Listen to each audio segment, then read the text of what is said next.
Hello and welcome to your Eastern Idaho weather and hazard briefing for Saturday, November 28th. My name's Alex from the National Weather Service in Pocatello. The key points over the next few days will start off again with areas of low clouds, fog, and flurries across mainly the northern portion of the Snake River Plain from Pocatello northward. This stratus may stick around for much of the day. We do expect it to erode from west to east, but it may linger across the northern Snake Plain through the weekend. Confidence, though, is low on the ultimate trends that we may see with clouds, low clouds, and fog. Fast forwarding, the next chance of snow showers will arrive Monday evening across the Sawtooth region and then spread eastward along the Montana border and southward near and along the Wyoming border Monday night and into Tuesday morning. We'll show you a forecast radar of that evolution. Confidence is medium on that system, and then we have high confidence in a strong ridge of high pressure building in across the region Wednesday through potentially into next weekend. And that ridge will create strong temperature inversions, which may lead to some air stagnation issues. Here's the current satellite picture for this morning. A area of high pressure remains centered over Northern California, and we can see the clouds streaming around that area of high pressure, like trains on a track going north of Idaho here. So all the moisture is well north of us. Zooming in, enhancing the satellite picture to show us the clouds, the low clouds and fog. That's indicated by areas in blue here. So essentially from Pocatello to Craters of the Moon, north and east, the Snake Plain is socked in with this cloud and low fog. We do see some of this extending into the Persimmon valleys as well as the western shores of Bear Lake this morning.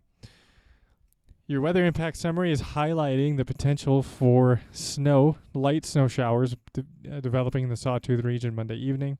Like we mentioned, spreading eastward through the rest of the evening for areas along the Montana border, and then developing Monday night across the eastern highlands. So that's the area between the Wyoming border and Interstate 15.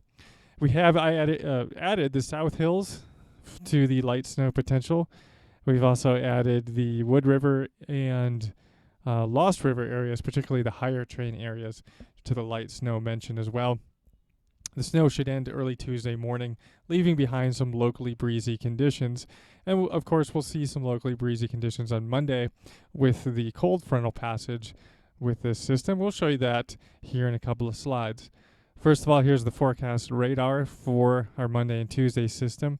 The areas in blue here represent the locations where snow showers are expected by this model. And we'll let it go through one more loop here. You can see Monday evening around 5 o'clock, really between 5 and 9 p.m. You can see the snow showers forecasted to develop across the central Idaho mountains, spreading east along the Montana border, and then south towards the Bear Lake Highlands overnight Monday night and into Tuesday morning. High temperatures today for areas locked in the stratus. You'll stay below freezing, but the sun will be shining across the eastern Magic Valley, and that should help your temperatures boost up into the lower 40s. We'll also see sunshine across the valley areas near the Utah border, propelling their temperatures into the lower 40s as well. Monday, we'll add a few degrees to the temperatures ahead of our cold front, and then Tuesday, temperatures will slide back down and stay locked in pretty much right here through next weekend. Low temperatures this morning will be well below freezing for all areas. We're showing you the low temperatures for Tuesday morning now when the snow showers are expected to come through. Notice all locations are forecast to be well below freezing, so snow is the only precipitation type expected with this system. The colder air filters in by Wednesday morning, and we can see temperatures falling well into the single digits across much of the Snake Plain. Now, there is a potential for temperatures to be even a few degrees even lower than this for Wednesday, Thursday, Friday morning. We'll also be watching for the potential for fog and stratus development once again, in areas that experience the low clouds could be a few degrees warmer than this. So some additional tweaks to these low temperature forecasts are expected here over the next couple of days. As mentioned, wind gusts Monday morning will begin to increase ahead of the system, but before the cold front arrives, we'll see an increase in this down valley flow. What do we mean by down valley flow? We mean northeast to east winds across the Snake Plain. So down valley flow across the Snake Plain is represented by this forecast here. The areas point to the direction that wind is blowing towards. And out ahead of these systems, we see a classic increase in the southerly winds across the South Hills, so some locally strong wind gusts over 30 miles per hour there. Also, the mid and upper slopes of the central Idaho mountains will see an increase in the wind speeds. By the time we get into Monday afternoon, we can see the winds gradually shifting to the west. So by Monday night, we're behind the cold front. We do see some locally strong wind gusts in the 25 to 35, locally higher wind gusts, but not widespread enough to warrant a wind advisory at this point.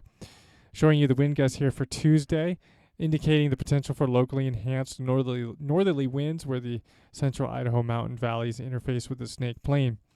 One thing I want to point out about the Tuesday winds is we see the potential, just some hints at this point, but the potential nonetheless for a convergence zone to develop somewhere in the Snake River Plain. And we can see that as evidenced by the westerly winds across the eastern Magic Valley here, and the northerly and northwesterly winds over the northern portion of the Snake Plain. Where they meet is where we could see some locally enhanced snowfall. So we'll watch that, particularly along the I-15 corridor from Pocatello to Idaho Falls. So to summarize, areas of low clouds, fog, and some patchy flurries continue to plague the Snake Plain, portions of the Teton Valley region this morning. Some of the low clouds will burn off, particularly on the western edges, but some of the low clouds may linger across the northern Snake Plain through the weekend. The next chance of snow showers arrives Monday night and Tuesday, mainly for the higher terrain areas, but as we mentioned, there's the potential for some enhanced snowfall from Pocatello to Idaho Falls on Tuesday. And we will see a strong ridge of high pressure bringing dry conditions from Wednesday through potentially next weekend. Those strong temperature inversions as a result of the high pressure may cause some air stagnation issues. That'll conclude the briefing for today. If you have any comments, questions, or feedback, we welcome those to the mediums you see here. Otherwise, please join us again Sunday for the Sunday briefing. Thank you.